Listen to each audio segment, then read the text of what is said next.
रात के करीब 12 बजे होंगे। चारों तरफ अजीब सा सन्नाटा छा गया था। जंगल में गूंजती हुई चिंगुरों की आवाज अचानक ही थम गई। हमारे दिल जोर जोर से धड़क रहे थे। मैं और मेरा दोस्त कभी एक दूसरे को देखते तो कभी आजू बाजू। आखिर हम पूरे 1 घंटे से इन झाड़ियों के बीच छिपे हुए उसका इंतजार कर रहे थे। अचानक हमें दूर कहीं से घोड़े की टापों की आवाज सुनाई दी। हमने तुरंत अपने नाइट विजन चश्मे पहनकर देखा तो सचमुच सामने की ओर से काले अंधेरे को चीरते हुए एक सफेद रंग का घोड़ा दौड़ा चला आ रहा था। उस पर सफेद लिबास पहने एक लंबी सी सफेद दाढ़ी वाला पगड़ी वाला एक गोरा सा बूढ़ा बैठा हुआ था। हमसे लगभग 20 कदम की दूरी पर एक पुरानी मजार थी जिस पर एक बड़ा सा दिया जल रहा था। वह घोड़ा वहीं आकर ठिठका और वह बूढ़ा पूरी फुर्ती के साथ उससे कूदकर नीचे उतरा। उसने अपने हाथों को आजू बाजू हिलाया। उनसे अजीब सा धुआं निकलकर चारों ओर फैलने लगा। हमने तुरंत अपने नाक में नोज फिल्टर पहन लिए।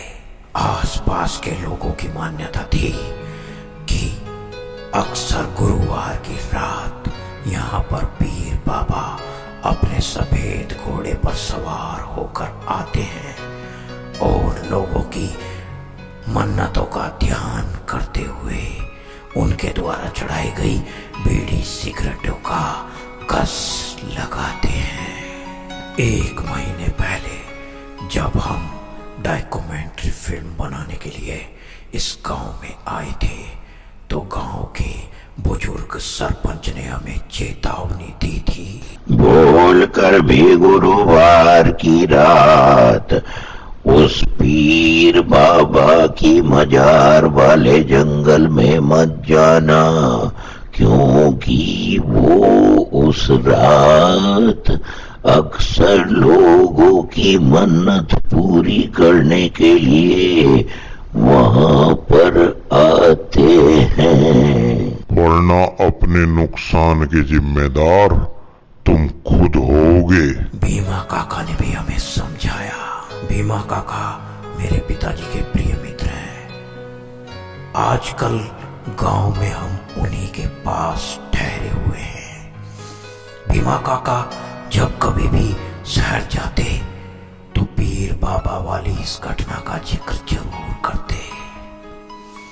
मेरे मन में बचपन से ही इस रहस्य को जानने की बहुत तीव्र इच्छा थी, इसलिए गांव चला आया था। गांव के 3 लोग कलुआ, खटकू, घंटू अक्सर हम पर निगाहें रखते और जैसे ही हम उस जंगल की ओर जाते वो हमें रोकते थे।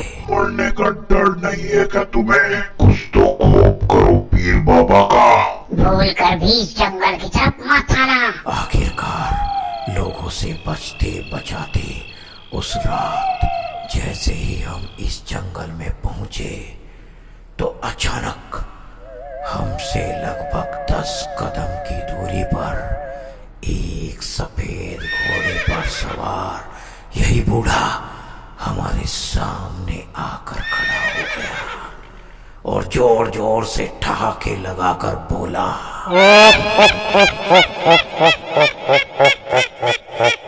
लोगों ने समझाया फिर भी तुम जंगल में चले आए।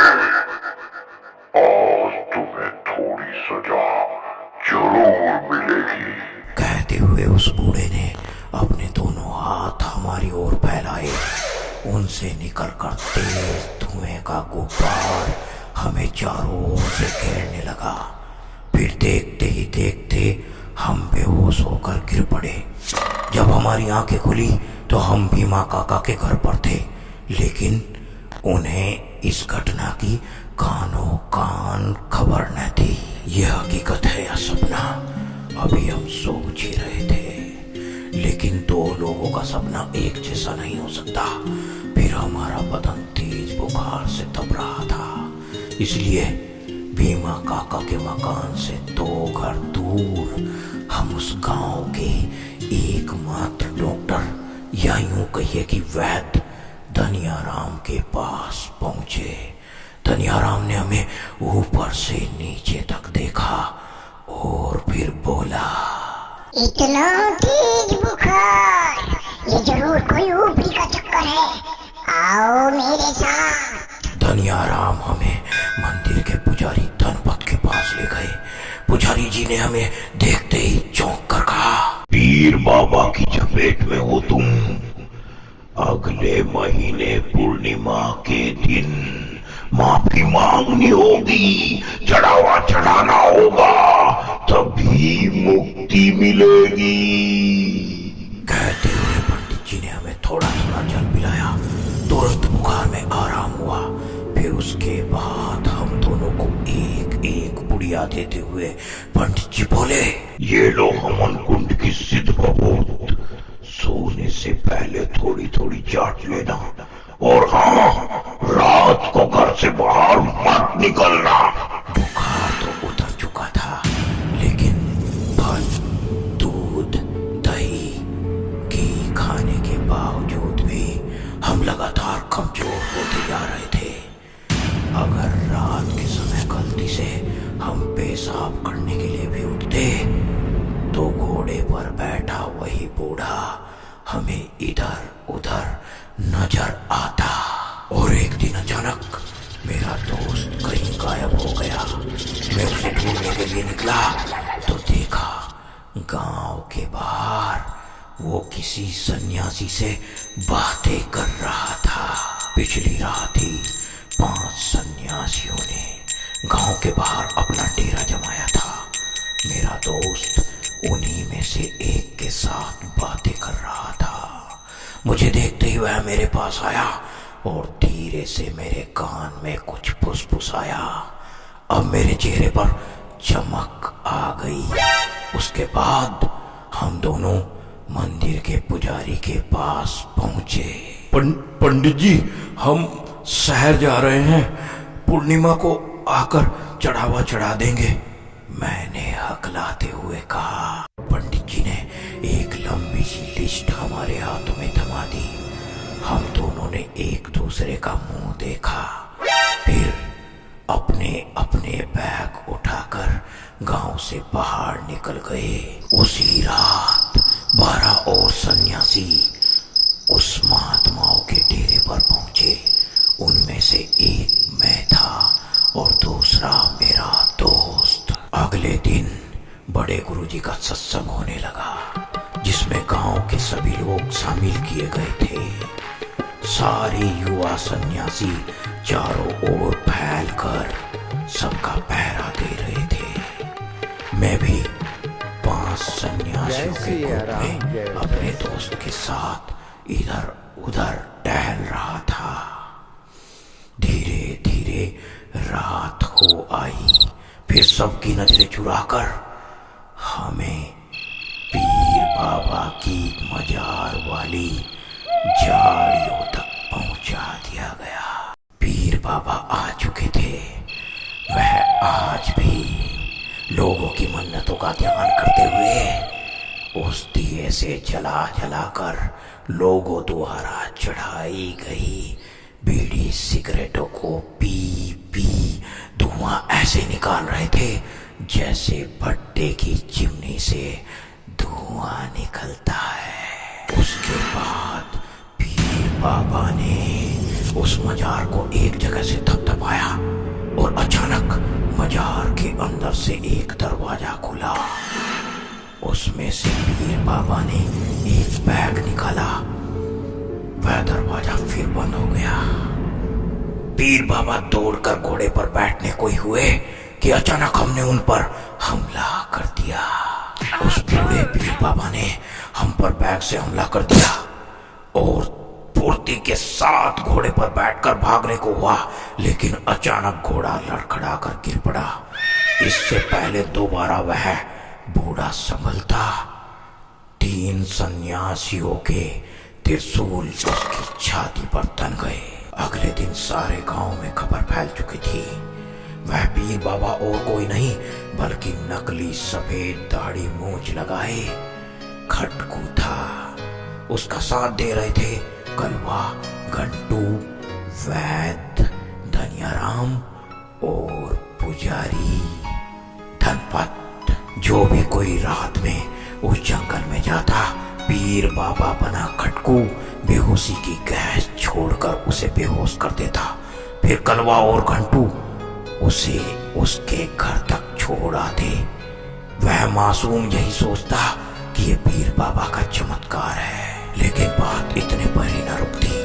गैस के प्रभाव में जब उस व्यक्ति को तेज बुखार चढ़ जाता तो वह धनियाराम और पंडित धनपत उसे डराकर चढ़ावे के नाम पर उससे बड़ा धन ऐंठते।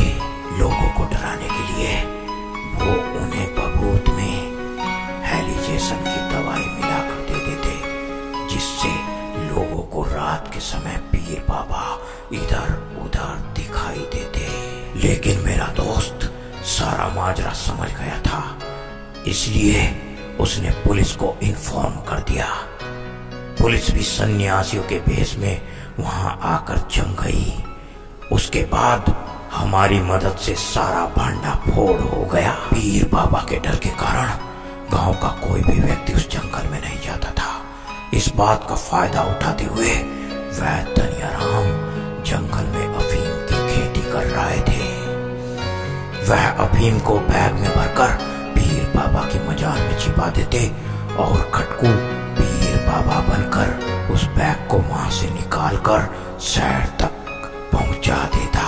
गांव के लोगों ने प्रशंसा के साथ साथ हमारी बड़ी खातिरदारी भी की। कुछ दिन ठहरने के बाद हम अपने घर की ओर निकल पड़े। जैसे ही भीमा काका के साथ हम गांव के बाहर वाली सड़क पर पहुंचे तो अचानक भगवा कपड़े पहने, लाल रंग का तिलक लगाए, राजपुतानी मूंछों वाला एक बूढ़ा काले रंग के घोड़े पर सवार होकर हमारी ओर ही बढ़ा आ रहा था। जैसे ही वह हमारे पास आया, उसने आशीर्वाद की मुद्रा में अपना हाथ उठाया और तेजी से घोड़े को दूसरी ओर घुमाया और हवा में ही कहीं गायब हो गया। हम दोनों दोस्त एक दूसरे का मुंह देख रहे थे। अचानक हमारी निगाहें भीमा काका पर पड़ी।